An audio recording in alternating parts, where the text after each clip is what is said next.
नमस्कार। आज हम पढ़ेंगे हिंदी व्याकरण के अंतर्गत काल। आइए शुरू करते हैं।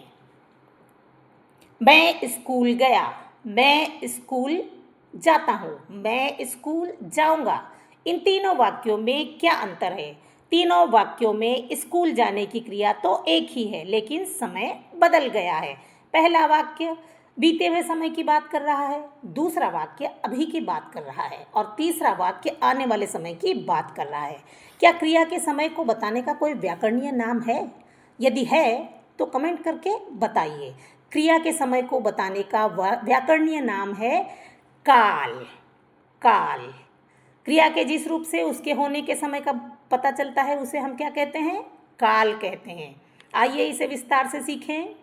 मैं आम खा रहा हूँ, बच्चे खेल रहे थे, वह पुस्तक पढ़ेगा, मैं पुस्तक पढ़ चुका हूँ।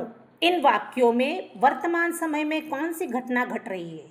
अगर आप जानते हैं तो कमेंट में उत्तर दीजिए। ऋतु बाजार जाएगी, माला चित्र बना रही है, मैं विद्यालय जाता हूँ, बांध टूट गया है। इनमें से कौन सी क्रिया आने वाले समय की में होगी? अगर आप उत्तर जानते हैं तो कमेंट में जवाब दीजिए। देखते हैं कौन सही करता है। मैं स्कूल जाऊंगा, वह पुस्तक पढ़ेगी, बच्चे खेलेंगे, मैंने खाना खा लिया। इनमें से कौन सा वाक्य अतीत की बात कर रहा है?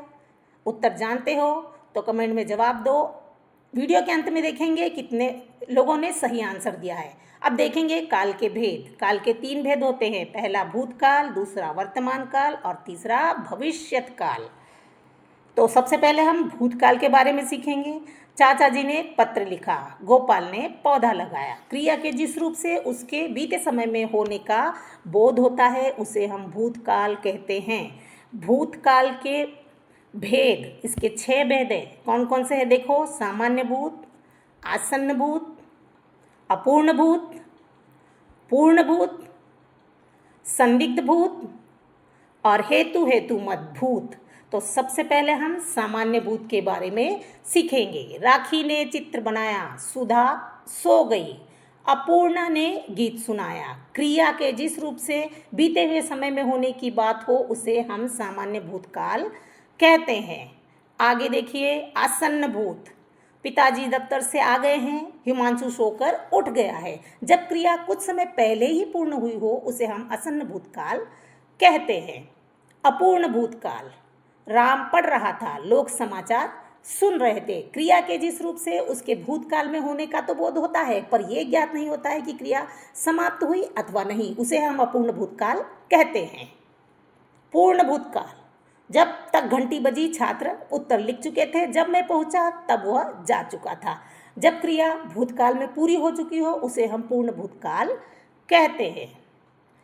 संदिग्ध भूतकाल, बच्चे खाना खाकर सो गए होंगे, चुनाव का नतीजा आ चुका होगा।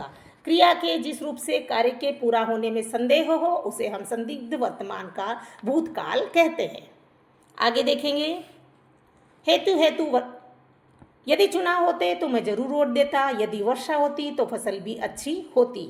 जब क्रिया का संपन्न होना दूसरी क्रिया पर निर्भर करता है तो उसे हम हेतु मत भूतकाल कहते हैं। आगे देखो, वर्तमान काल। गीतिका खेल रही है, टीवी पर समाचार आ रहे हैं। क्रिया के जिस रूप से उसके वर्तमान काल में होने का बोध होता है उसे हम वर्तमान काल कहते हैं। उसके वर्तमान काल के भेद देखो, सामान्य वर्तमान, अपूर्ण वर्तमान और संदिग्ध वर्तमान। 3 भेद है।